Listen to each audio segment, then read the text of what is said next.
Years ago, I watched a documentary about how websites like SeatGeek and StubHub can acquire so many tickets to events before the public. Now, this was right around the time about the Super Bowl, so I decided to see it in action for myself. So what I did, I logged in shortly after tickets went on sale, and wouldn't you know, over 75% of the tickets, they were already taken. Well, how does this happen? Well, it seems that these websites use technology that isn't available to regular folks like you and me. So this got me thinking about the stock market, as most of our investments back at that time were in mutual funds. So I was thinking, well, are there groups that can actually buy and sell stocks extremely fast to make a large profit that the average investor isn't able to? Well, this whole concept really piqued my curiosity, and it caused me to basically just rapidly enter the rabbit hole that many others have traveled onto as well. And in today's video, I'm going to share the 7 things that actually may surprise you about trading the stock market. And if you're new to this channel, I'm Dr. Jeff Anzalone, a periodontist that wants to get you out of the rat race by passive income streams. Do me a favor, download the guide below.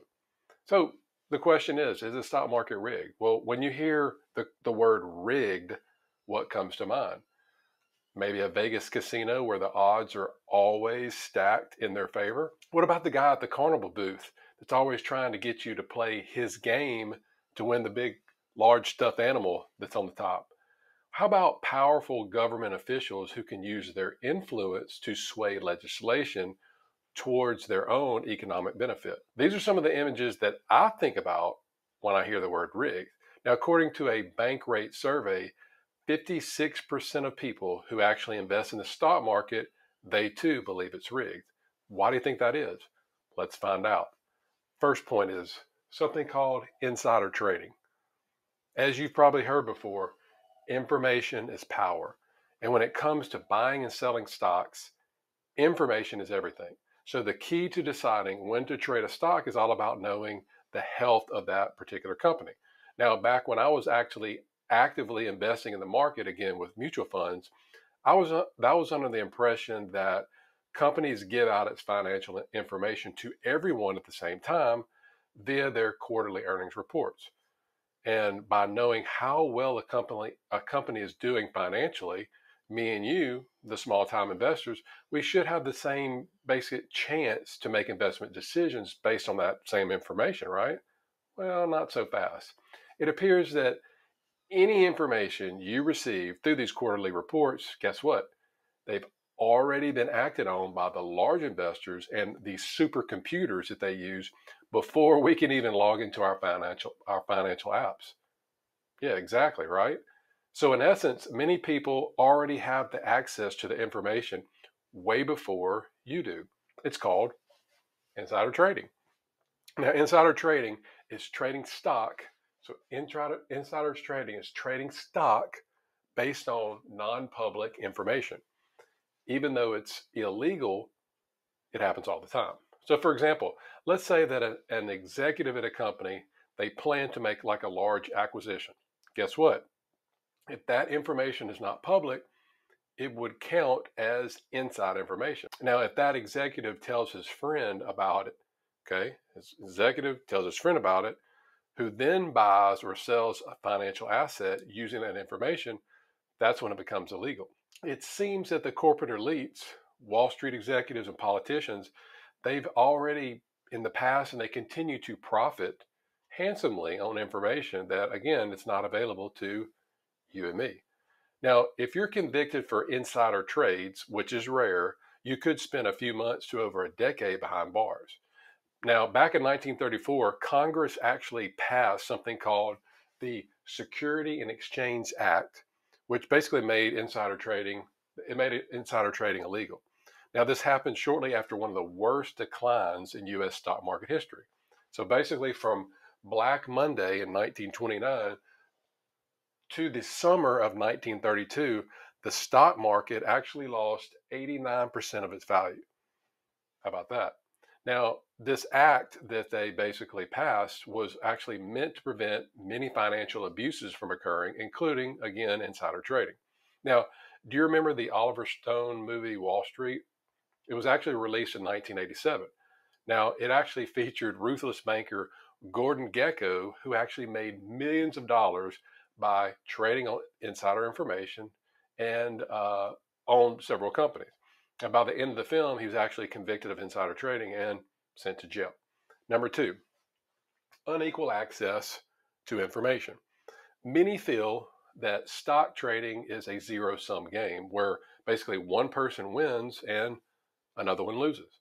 Now, I sell a stock for more than I paid for it, so I win and then you lose if you buy it because it's now at a higher price. That's how most people think.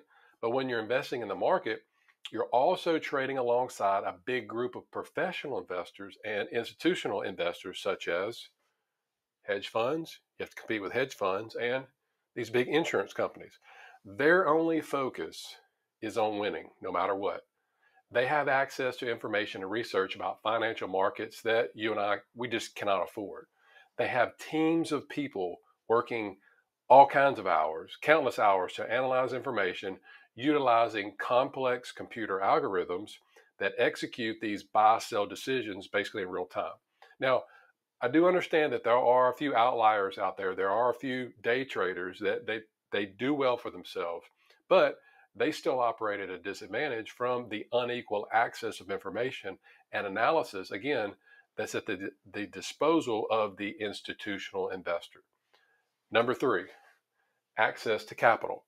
Now, unequal access of information isn't the only advantage that institutional investors have over you and me. They also have access to a lot of money. They're able to source large sums of capital from multiple different sources for their investment purposes. So the smaller individual investor, we're limited, right? Do you have just millions of dollars lying around at your disposal to invest? Yeah, right. Most people don't. This access to capital allows these institutional investors advantages such as they get tremendously much lower fees than you and I, and they have to pay lower commissions. They typically can acquire these lower fees and these lower commissions by something called block trades. And speaking of block trades, that leads us to our fourth reason, and that is the block trade. Now, block trades, what they are, these are very large transactions of securities, like shares of individual stocks, option contracts, and bonds. Now, they're typically carried out. They're carried out by institutional investors, and it actually refers to trades of at least 10,000 shares or $200,000, but most of these are usually much larger in scale, but that's actually just the minimum. So they provide a discount. These trades, they provide a discount to an exchange's market price that's not typically available to the average investor. So you're starting to see a little pattern here. Number five, dark pools. Now, just when you thought it couldn't get any more advantageous for the big guys, enter dark pool trading. This alternative trading system, they allow the institutional investors to avoid stock exchanges and make block trades in private that the public doesn't even know about. How about that? So in the public financial exchange markets, there's a high degree of regulation and media attention where, guess what? There's zero in the dark pool. It's almost like the dark web. Nobody knows what's going on. So why is this important? Well, private exchanges, they give institutional investors the advantage of both, again, lower fees, but also secrecy. So this lack of transparency helps maintain share price stability as these large public transactions, they can, if you have this large public transaction everybody knows about, they can actually affect the price of a stock, okay? And this helps them avoid selling when prices are dropping as well as buying when prices are really going up. But for the average investor, these heavily discounted fees and secretive trading opportunities that actually buffer against these price fluctuations, they aren't available. Sounds really fair, right? Yeah. Number six, this was something that was actually in the Wall Street Journal not that long ago, and they were talking about these corporate buybacks. Now, back in 1982, the SEC instituted Rule 10b-18, which is basically intended to help create a way for a company's board of directors to authorize the repurchase of a certain number of the company's stock. So in essence, what it did, it basically it legalized stock market manipulation by allowing companies to buy back their shares on the open market. So the price of a company's stock, it may determine the price of a future acquisition or the price of additional shares and serves as an indicator of the health and performance of the company. Therefore, a company may have an incentive to manipulate the price of its common stock. Instead of a company investing any of its profits, they can opt to buy back. So that's where you get the buyback, the name from. They can actually buy back large quantities of their own stock, and guess what? It artificially increases their price. But to the average investor, an increase in the price of a stock, it typically signals what? A healthy growing company. But again, unfortunately, this could all be an illusion. These corporate buybacks coupled with reductions in shares, they can benefit the individual investor. But when all this happens, when it occurs without a share reduction, it's only beneficial to the top corporate executives that lock in their profits. As you can imagine, in 2021, post-pandemic, it actually set a record for the number of corporate buybacks performed. It's like almost $900 billion in stock buyback, which basically was up from about $520 billion the previous year. So some analysts, they estimate that corporate buybacks and not actual profit growth are responsible for 40% of the market's growth over the last decade. Does it seem fair that if you're a big corporation, you're able to manipulate the price of a stock? Does that seem fair? Well, that's number 6, but I've actually saved the best for last. Number 7, high frequency trading, or HFT. So what is HFT and how is it used? Well, it's important to understand that when somebody refers to trading on the stock market, it actually encompasses trades taking place on multiple different exchanges. So examples could be the New York Stock Exchange, which is actually the world's largest, the NASDAQ, and the Amex, which is the American Stock Exchange. Now, a single stock can experience price inconsistencies across multiple different exchanges, which are profit opportunities for these high frequency traders. Now, according to author Michael Lewis, you may have read some of his books before, like The Blind Side, or seen his movies, The Blind Side, Moneyball, The Big Short. Well, he wrote a book called Flash Boys: A Wall Street Revolt. And he basically comes out in that book and he says the stock market is rigged in favor of these high-speed electronic trading firms, which they use their advantages to extract billions of dollars from you and me, the regular investor. So high frequency trading, what it is basically when powerful computers, okay, with very fast speed connections, they execute large transactions in just a fraction of a second. Now, these are used by many banks and trading firms to send tons of orders into the market and executing a small portion of them when opportunities arise to capitalize on the price imbalances. Basically what they're doing, they monitor the different exchanges looking for price discrepancies. So these HFT computers, they can quickly recognize the difference and simultaneously buy at the lower price while they're selling at the higher one at the same time. It sounds like a money-making machine, right? So this technology and so the HFT technology and the trading methods are all, you've got it, legal.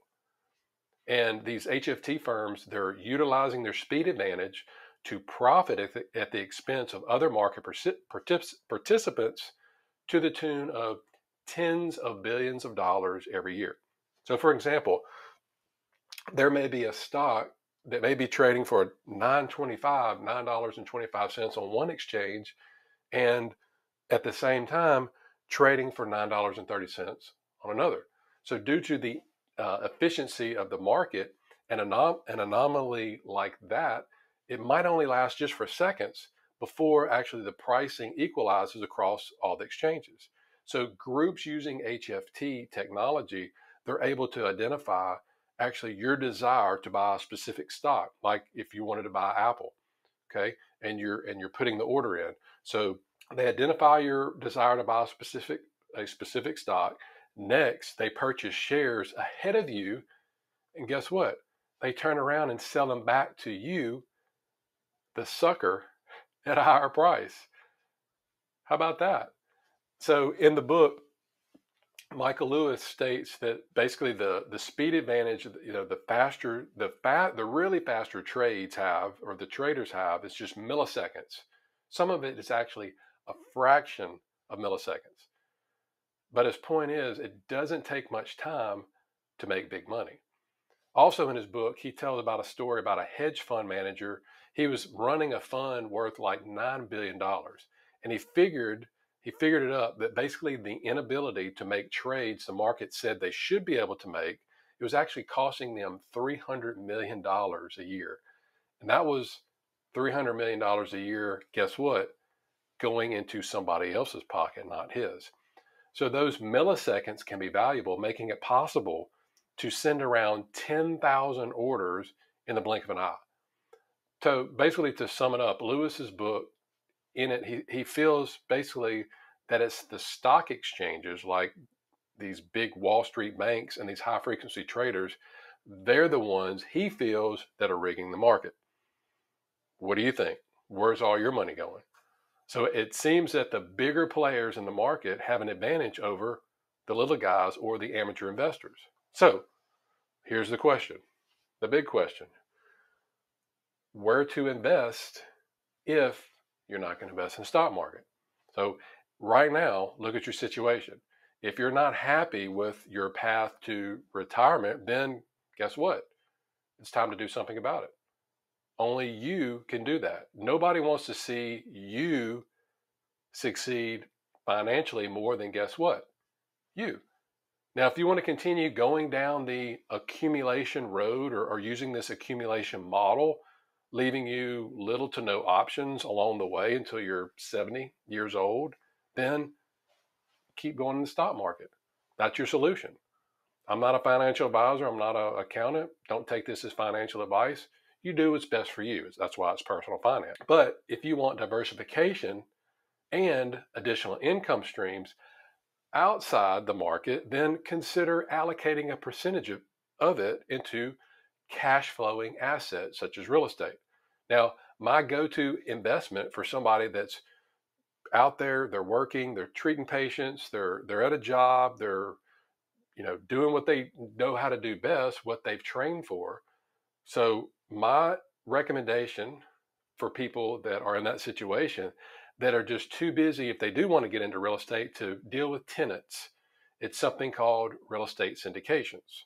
This is something that you're able to invest in, start to replace your active income, converting that active income into passive income that you can use now rather than later. So if you're not really familiar with the passive investing or real estate syndication, then good news. You can check out this video over here while I go over it in detail, everything you know, your complete guide to syndications. I'll see you over there.